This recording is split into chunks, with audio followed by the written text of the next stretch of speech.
What is leadership? Well, it's experience, knowledge, and ability. It's not necessarily rank, right? So like those three things, people that you're going to listen to, it's not necessarily rank. And sometimes I think in this social media, it's just the person who talks the most and the loudest, which is, not true leadership. You go in a room of people and the person who talks the loudest isn't necessarily, a lot of times is the least qualified to lead, right? Because they're the person who isn't listening at all. 100%, man. Like, you always know the guy that's just being too loud, the guy that is like so thirsty for the leadership position that he's just an ass because he's so loud. I'm pretty sure we all know people like that. Oh, yeah. Like some of the best leaders I've ever known or I've ever worked with are often the most quiet people in the room. They spend more of their time listening and understanding where their people are at over just being the loudest talking person. Yo, welcome everybody to Angle One Podcast. We're finally back. Me and Mike. Mike's had all kinds of stuff going on, and I've actually been pretty busy too, but nothing like this dude. Boy, you look freaking tired. I know, You look tired. Like none. Yeah, has it been rough and great all at once, or what? It's not that it's been rough. It's just that it's just different. I just got to get used to it. I'm trying to find like my new groove over here now. So how often do you get to sleep? A couple Um, hours at a time at night? yeah, it's like a couple of hours here and there, like with an hour break in the middle, and a couple hours, hour break, couple hours, hour break, kind of thing. So if you guys But didn't realize, people listening, Mike has since this last episode had a baby. Right? So amazing news. It was 2.5 weeks overdue or something, right? yeah, it was 17 days late, so a couple of days, not a 2.5 weeks, but it was still overdue by quite a bit. Wow, that's incredible, man. And yeah, anything you want to share? I don't know what we should ask, what I shouldn't ask on here. But we haven't even spoke since this happened, other than a few text messages. So I don't even know where to start. Yeah, I mean, plans kind of change. We ran our plan all the way to the end, right? Like we went with the plan that we had set all the way until we ran out of road. That's kind of the wording that I'm using for what happened. Like we had a plan and we ran out of road, and then we ended up having to go off road a little bit to make sure that baby and mama got here safe. So we did. Baby and mama are both here, both safe, both happy, both healthy. So I mean, I think like probably let Lisa talk on that one a little bit more once we start coming out with like the full story about that, because I know that she wants to talk about that full story at some point. So I'm gonna let her kind of take the thunder on that one. All right, let's talk about the stuff though that we can talk about. So, little boy Pearson, yeah, Yeah, yes, Pearson. man, I love the name. Where'd that come from? So it's actually it's Lisa's grandpa's middle name, and we spoke about kids for a while, pretty much since like we started dating. We were dating for 2 years before we even got married, and she told me her grandpa's name once, and I was like, I loved the name, and then when we were talking about kids one day, she was like, well, what would you name him if we had a boy? What would you name it? And I just said right off the top of my head, Pearson. And Anthony runs in my family. My dad's middle name is Antonio. My middle name is Anthony. My brother's name is Anthony. My other little brother's middle name is Anthony. Your name is Anthony, right? His uncle's name's Anthony. Yeah. Yeah. So like I wanted to kind of keep that. So Pearson Anthony is his first and middle name. I love his name, dude. We love his name. We're so excited about his name. You know what? I love it too, man. It's cool, man. We're super excited about it. So everything's been there's been a little bit of a wild ride for sure. It's like I'm still like looking at him every now and then, like, you are actually here, like you are a real baby. Damn, like, you made it. But I'm a dad. Like I'm like you're my son. Like it's just the craziest thing. It's crazy. Oh, It is. That's a good, strong name. And you know what? I've coached like hundreds of kids by this point, and if not thousands. And I don't know that I've ever come across a Pearson. it's an older name, right? Like that's a name that was a lot more popular back in the day, and it's cool it doesn't really feel like an old name to me. It just, I don't know. It's old because I know where it came from, but when I hear it now, I feel like it's just a good, beautiful name. Like it's just an old name. It's like it's coming back. It's making a comeback. It is. It is. You're bringing it back. Now you're gonna. You know what? So it's like that red car theory that we've talked about when you're, when I Yeah, was a cop and you're looking for, if you're not looking for a red, dynasty, you don't see one. Then all of a yeah, sudden you start seeing them everywhere. You're gonna be like that now. You're gonna be like, what? I felt like I still haven't come across a Braun though. So there's lots of Coltons. Never come across a Braun. I don't think I've ever come across a Pearson. So the longer you can go, I'm like super proud when you come across a name that nobody has.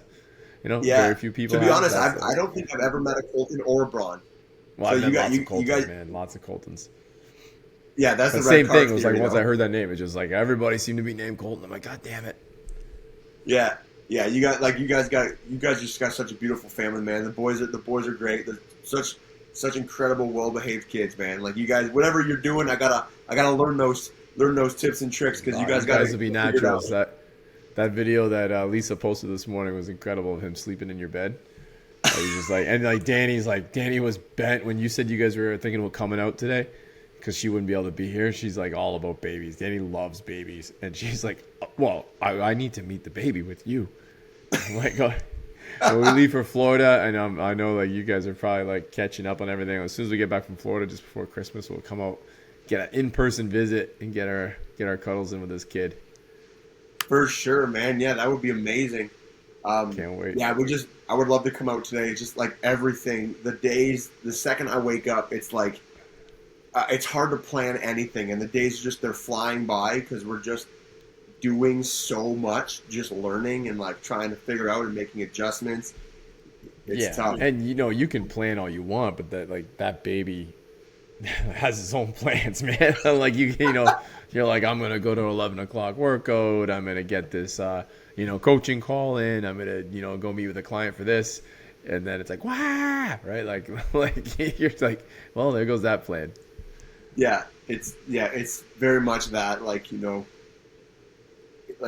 said, you can plan all you want, but it's all of a sudden like my routine is completely thrown out the window. I'm like waking up at like 9 o'clock right now because I'm sleeping maybe 4 hours, 4 hours, 6 hours maybe max a night. Not that that's uncommon. Like 6 hours for me sleeping is very normal, but it's a 6 hour block where now it's like 2 hours, 2 hours, 2 hours with like an hour block of being completely awake with a baby screaming in my face,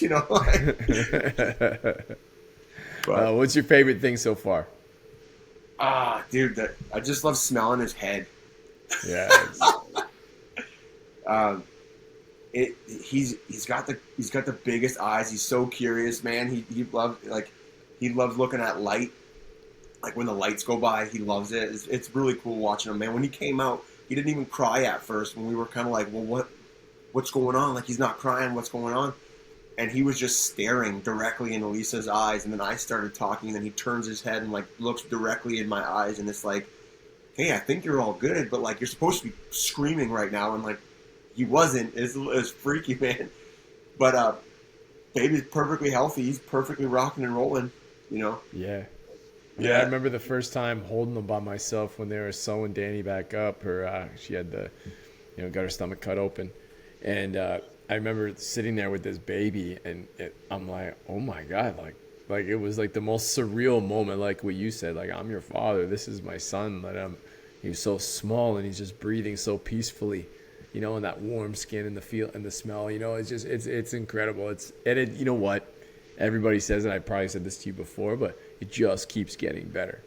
Like that's what's crazy. You're like, today's the best day ever with my son, and then tomorrow's better, and the next day is better. You're gonna have some little rough days, or colicky, or yeah, whatever. Those things are gonna happen. But I mean, like in general, it's like really the next day keeps getting better. Wait till he starts smiling to you, and then wait till he starts laughing and kicking his legs, and then it's just everything. You're like, it's so much better and so much better, right? Because he's gonna be more and more engaging with you, whereas now he's everything's kind of just right, like, not really ability to communicate in those emotions that are gonna come out. It's awesome. Yeah, that's crazy. He's like starting to like lift his head up now and everything. It's just what an incredible Already. thing, I mean, the guy was 2 weeks late, so he came out as an advanced baby. right? Yeah, he's coming out in advance. Yeah, He's almost gonna be able to crawl yeah. if he stayed in there much Comes out longer. walking. He just walks out of there. Hey, what's up? Yeah. Good morning. All right, so now it is time for the Morning Wood, sponsored by Mike's coaching program. So go ahead, Mike, plug yourself. So, guys, Makers Legacy, where I'm taking makers of all kinds and helping them build a business, growing their business so that they can leave a legacy for their families and their communities. If you guys need help with your handmade business, let me know. We get you fixed up, get you set up with some programs, and we'll get you rocking and rolling. All right, so for the Morning Wood, today's question is for Mike. Oh, All right, if there is one profession that you could pick your son to, a career, a profession, a trade, whatever it is, you get to hand pick. Right now, imagine he has, and you can't get off on this easy like, oh, I want him to just follow his heart. It's dad's picking, and this is the trade he's going into. He's going to get dropped into this at an 18-year-old or 20 years old. What would it be? what a crazy question, man. I haven't even thought about this yet. Like I kind of feel like just knowing like the lives that even you and I have led, like getting into business and like learning how to kind of control what we can control and consistently getting better and improving in certain areas and things like that. I I think like if I had to pick one, it would be just the idea that he has like the entrepreneurial heart or the entrepreneurial spirit where he can create his own profession, he can kind of carve out his own niche, um, doing whatever it is that he wants, right? Because I feel like when you blanket the entrepreneurial side or the entrepreneurial spirit, like I'm talking about here, there's so many ways to kind of say it and explain it, but it's the idea that like whatever he decides to do, that he's going to be able to do it in a way where he's going to have like the maximum benefit and kind of like milk it as much as he can to like own it kind of thing, right? Like that's, I guess, if I had to pick like if I had to pick an actual like genre, I guess I feel like it would be something to do with real estate. Real estate, all right. Yeah. The thing that's frustrated you over the years, hey? It's like the thing that has inspired you, but also has been one of your bigger obstacles in terms of, dilemmas, problems, solutions, and you trying to figure out which way to go on those things. That's awesome. Well, it's like, like with the real estate, there's an incredible upside to it, right? There is things that I would never even be able to dream of doing right now without having the real estate that I have. Like all businesses have problems, and real estate is just another business. Owning units is just another business that I'm a part of now. And yeah, I got problems to deal with every now and then. Sure, there's money problems, there's cash flow problems, there's bad tenants, but there's also good tenants. There's also great upside. There's also positive cash flow. There's also like equity and increasing markets. Like it's awesome. I honestly love it. And to be honest, man, just the idea that like you can design and build the interiors of some of these buildings and create experiences and things like that. I love that part too. So I would love to see him get into that just because I know the size of the paydays are huge. And it's a long game. It is a long game. Even for a real estate agent, it's a long game. Yeah. Real estate agents building your book and selling smaller houses with smaller, like not smaller commissions because of percentage size of the house they're selling, right? So it's those things. It's a slow burn for them as well. But then in the end, it seems to really, really catch up. At the end of the day, my greatest savings accounts is the property that I own. Right. That's the biggest. That's the big baby that I'm looking forward to at one day, which will be like whether that's to get us an exit strategy or to maybe leave it to my sons, but whatever it is, that's the biggest asset we have right now. Or I mean, I know you could argue that other ways. Like it's not always an asset, right? But actually, that one is because it's making me money. My house, maybe not. Yeah, the old conversation or the the Yeah, big asset battle between is liability. your house an asset or a liability. It's the Yeah, that's a big topic for a whole other day. yeah. Well, it's funny that you say the thing about leaving it to your boys. It's like Lisa called me yesterday. We're registering some stuff for Pearson, and she's like, "Should we open up like this education savings account or something like that?" We like I guess I don't know. I don't even know what it is. It's something where like you put money into an account and the government matches it.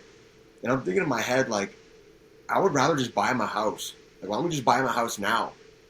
By the if we get a 20-year mortgage, by the time he's 20 years old, the house will be paid off. He'll have equity that's constantly going up in value, and we'll be able to cash flow the entire thing. The tenants will be able to pay off the entire house. Like, I'm looking at that like, why don't we just set them up with a house right now instead of putting money into some sort of savings account that's just gonna, you know, I don't know, especially because it's government regulated and all these things. I mean, it's all government regulated at the end of the day, including the real estate, Yeah.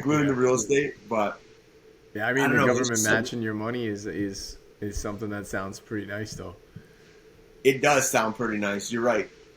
Right, so It's just I mean, there's all kinds of ways to go with that with the kids and how you're gonna save for them. And I know, like I can speak from my parents who had put away. I don't know if it was alright. I don't know what it was, but at the time when it was time to go to school, and I didn't really go to school. I went to college. You know, it was expensive, but nothing compared to university and things that they were preparing for, right? Because you don't know. Like, we just had that question with you, and it's kind of cool that it went this way. Is where do you want him to be? You don't know where he's going to end up. Is he going to end up an artist? Is he going to end up an engineer? Right? And engineer, he's got to go to school. Doctor, he's got to go to school. Artist, he can fly out, right? And just, there's schooling to art, don't get me wrong. But, for me, I didn't really use much of the schooling. My parents were able, which was awesome. My parents were able to give me a lump sum of money to put down on my house. So essentially, they did help me buy my first house. My first house was only $100,000. I mean, our children's houses are going to be significantly more money than that, right? But I mean, I got this lump sum of money from my parents, and it was tax free because it had been in some sort of account, whatever it was. I can't remember at this point, but I just know I was so appreciative of that. And you know what? Also, and this is not to talk people out of going to school. Well, I was so appreciative that I didn't go to school, because that sum of money would have gone towards some nonsense. Maybe it gets me a skill, a tool, but like mine was able to go towards something that was brick and mortar, tangible, right? And instead of using it for school, I used it on a house, and I had a house, man, 5 years before any of my friends, and that was before the markets exploded. So if you have that opportunity to set your children into some kind of home, they're going to be way ahead, because I have a feeling a lot of kids are going to be living with their parents till they're, 30s.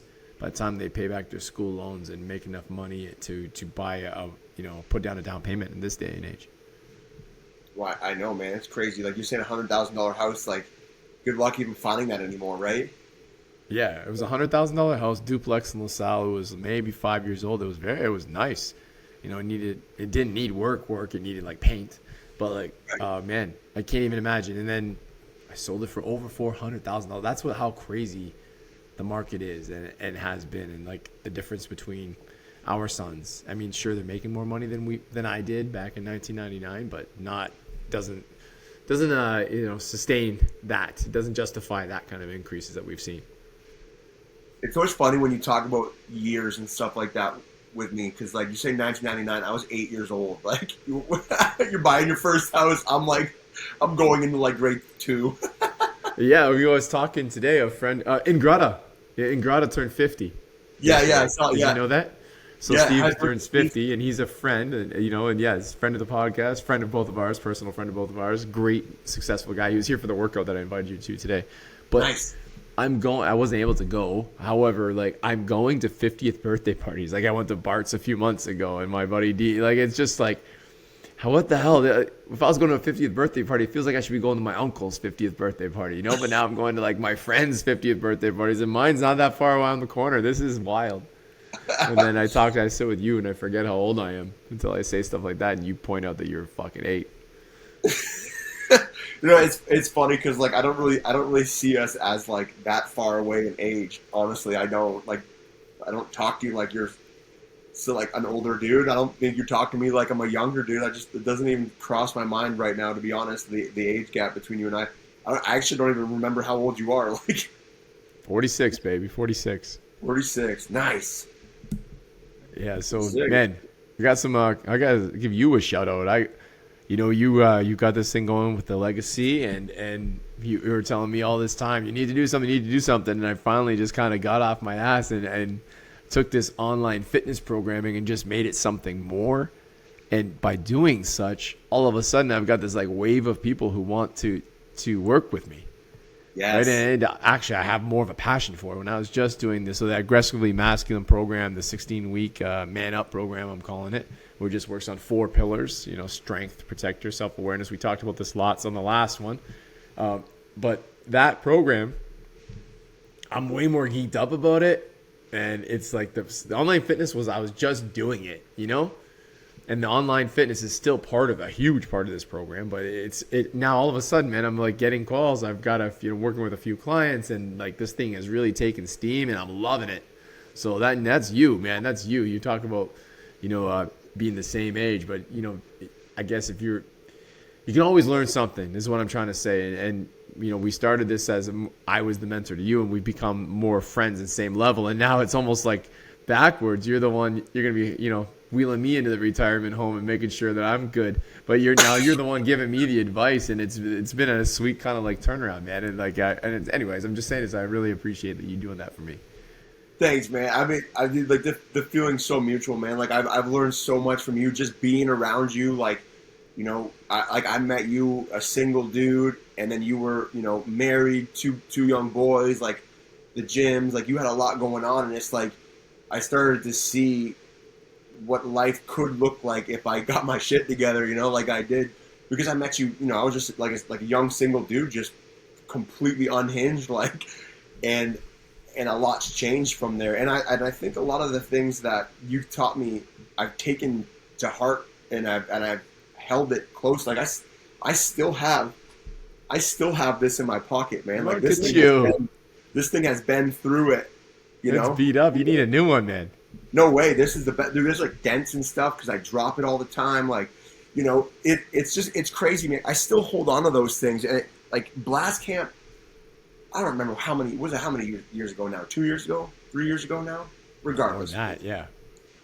It was like I took so many of those lessons, and I learned so much different. I learned a different way of doing things during that time because it was different. I was there. I was immersed in it. Like you were teaching me things, some of the things I've heard before, right? Like some of the planning things that you teach, and like how to make your priority lists and things like that.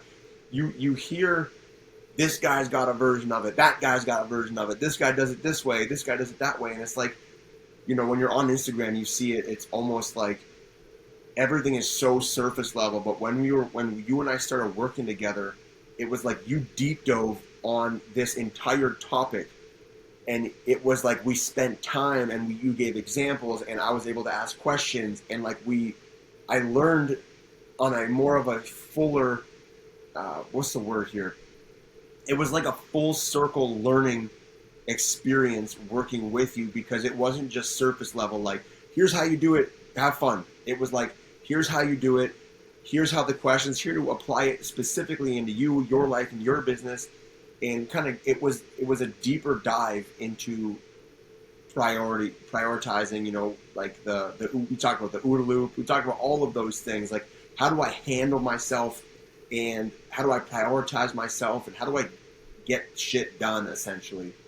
And make it your own is a thing that you've done a very good job of. Like my systems, I took them from I'm very open about that. Like I didn't create a lot of the stuff that I teach. I did in a way, but I took it from so many sources, and then I made it my own. And then I passed much of that on to you and to some other people. And you have taken that, and from all the other sources that you have in your life, and taken that. I'm just one of those sources. And then you make it your own, and you come up with a good system, which is what you're helping your people with. And, there's so much of what we do that crosses over. It's nice to see, and I love watching you put this stuff and implement this stuff in action. And then finally, now that I am like actively coaching these systems again, it's been as part of the online program with starting with the base of like you need to have some health. Like we start there, right? You know that you can't lead anything if you're not healthy, and we start with that and then build out from there. But I found that since I started coaching it, I'm way better myself with following my own, being the person who's doing what I'm saying, right? Doing what I teach, monkey see, monkey do. And I need to be doing it. And I'm doing such a better job of that over the last 2 to 3 months. It's been awesome. It recharges you. And I've seen you do that too, since you made this little shift in your professional route. But it's funny how it meets right up with your new personal part, right? With now having Pearson and this little family that you need to protect. And you probably wouldn't be as relaxed, even though you're tired, as relaxed and content as you are if you had to be in this shop and you knew all those jobs were falling behind. So you kind of did this at a perfect timing. Yeah. Yeah, I did, man. I mean, there's still its own stresses that are coming through, like the big shift that I'm doing and whatnot. And like, there's still big things that I'm working on. Like I'm very excited about the stuff that I'm working on, but it's taking time, right? And I got to learn patience again. I'm not very much. I'm not. Yeah, I'm not patient. You're a lot of things, but patient. I don't know. Yeah, I do not have patience, man. That's like I'm trying to like. This year has been like a whole lesson that I had to learn about patience, right? Like that's why Pearson was late. Somebody's teaching you a lesson. Yeah. Oh man, that was the hardest 2 weeks of my life. It was like watching paint dry. Like, is it today? Is it today? I was starting to get offended. I'm like, how does the guy hasn't called me had a baby? Hasn't even called me to let me know like I should be on the list of people that's getting notified. Yeah, you were. And nothing. And then finally, and every time I'd see a text come through from you, I'd kind of like stop what I was doing. I'd be in the middle of a meeting, go check it. Nothing. Just Mike wants to like talk about whatever, right? No, yeah. He's trying to keep probably because you want to keep your mind off of things. Yeah, dude, it's crazy. But going back to what you're doing now, man, I think that program is going to help so many people because I know how it helped me. And, like you went as far doing something super cool like Blast Camp, but it like making it simpler and easier for people to do, not spending an entire weekend in the woods type thing, but like learning the program online for now, right? And then you can eventually get them back in the woods at some point. That would be incredible.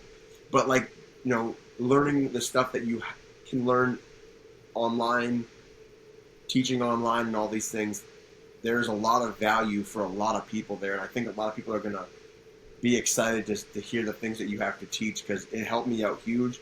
Like, like you talked about like releasing trauma. I didn't even know I had trauma because I was always like carefree, whatever. And, like when we did the whole trauma releasing part of Blast Camp, I don't know if that's what you call it. That's what it was for me when I was there. It was like kind of like throwing away some negative parts of your past and whatnot. Absolutely. I didn't realize I was even carrying it, which was the craziest part because when I was done, I was like, there is a weight that I didn't understand was on my shoulders that is gone now. What happened? And I'm like I still to this day, I don't know what it is. You talk about the symbolizing of like burning it and like writing it down and like burning it and like tossing it out and getting rid of it. Like, it's gone. So it worked. Yeah, I think, and there's power behind that, obviously, and there's power behind I feel like when people look at you, and probably me as well, and I know when you were doing that in front of the group and you were kind of sharing some of the things that you were holding in, it really, people see you as this happy-go-lucky, and you really are. They see that part of you, and they don't realize that there's stuff inside that's, wasn't perfect as you grew up and wasn't perfect, as you were an adult, like whatever that is.